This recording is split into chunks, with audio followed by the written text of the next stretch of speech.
France seems to have a lot of wonder kids, don't they? 20 years old, Michael Olise from Crystal Palace, 25 to 75 million rated, 45K per week as a regular starter. At 20 years old, I mean, I know Crystal Palace is down in the tables, but 20-year-old regular starter is a great place to start to kick off a European career. He plays out on that attacking midfield right position. He's got some very interesting numbers. Dribbling of 16, crossing of 14 is very good. First touch and free kick taking 15s.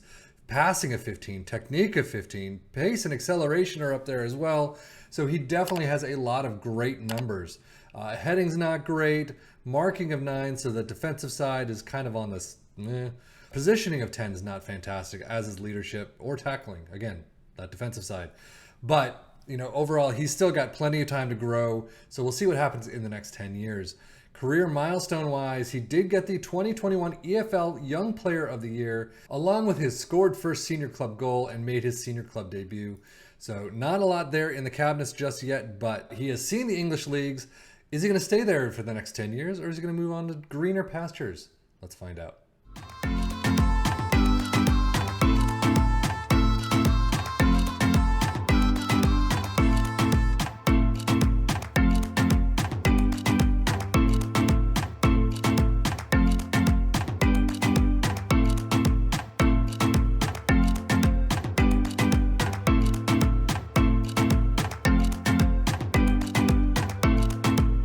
It is the end of the 2033 season, and he's actually moved over to Aston Villa. He's not for sale. He's 31 years old, 210K per week as a star player. Now, if you followed the last 10 years, you saw that a lot of this was all green. He's kind of dipping down a little, but crossing of 18, first touch and free kick of 17s, technique of 16. He's looking like an absolute monster. He has grown in the leadership and positioning side. Tackling of 8, still not great. Long throws of 5. Heading of 9, still not all there. Aggression of 6, not great. But, a lot of the attacking midfielder sides look fantastic. And he has picked it up all across that board. So the versatility is fantastic as well. Definitely one to scout and take a look at. But now, as you can see, I was kind of curious, why Aston Villa? They're in the Champions League. And when he actually got picked up, they were in the Europa League. So as you can see, Champions League runner-up in 2033, runner-up for the FA Cup in 2032, winners in 2024 and 27. They're doing really well. UEFA Super Cup runner-up, Europa League winners 2032. They've done fantastic job. FA Community Shield 2027. So over the seasons, they've done very well indeed. So I don't blame him for going to Aston Villa whatsoever. The stats, the team has done fantastic. You can see 10 years in, 12 appearances in Champions League, 3 assists. Only 3 assists isn't great, but 7.35 rating is fantastic. Premier League 27 plus 3, 5 goals, 8 assists with 7.47, doing really well. So he started out his career, he moved from France to Reading in 2018-2019 in the EFL Championship, made his way up, 8 million move to Crystal Palace in the Premier League, 42.5 million to Aston Villa. Did not do very well that first season, 664, but he still was a regular starter and really picked up after that. So it looks like 27-28 is his breakout season.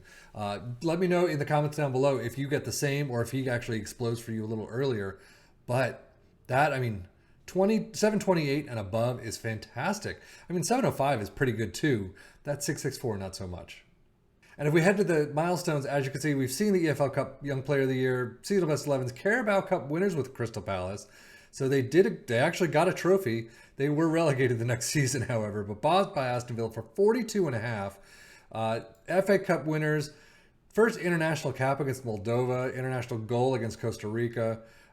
Seasonal Best 11s inducted, all that. 29-30 English Players Player of the Year, English Player of the Year the same year, and then the next year, same thing. English Player of the Year, English Players Player of the Year. UEFA Europa League Player of the Season, Nations League winners. He's got a ton of trophies now. Europa League winners, Carabao Cup winners. So he's been around the block and he's gotten a lot for it. Injury-wise, slightly less than average. He's got a lot of slights. He's got a couple moderates in there, only one major. So not too bad on the injury front. Tactically, he's not even being used on the attacking side anymore. 48 midfield right appearances for club, 5 goals, 13 assists, 7.48 average rating. On the left side, 1 with a 7.0 average rating. 2 international appearances on the right with 1 goal and 7.60. So that attacking side is no longer there. He's more in this natural midfield right position. I mean, hey, you're not going to get as many goals generally from that point, but still, if you're getting these types of average ratings, you're doing something great for the team. So he's looking fantastic 10 years in. Let's see when he retires and what happens to him. Well, as you can see, he's a free agent right now at the end of the 2037 season. I actually saw 2038 and 39. Again, he's still in the database, but he's got no coaching wants or anything like that. So it's just some informational. But 35 years old, we'll see what happens. His career stats, actually, you might as well. 2036 to 37, 33 appearances, 7.17 average rating. So still doing a fantastic job. His acceleration and pace are definitely down in the dumps.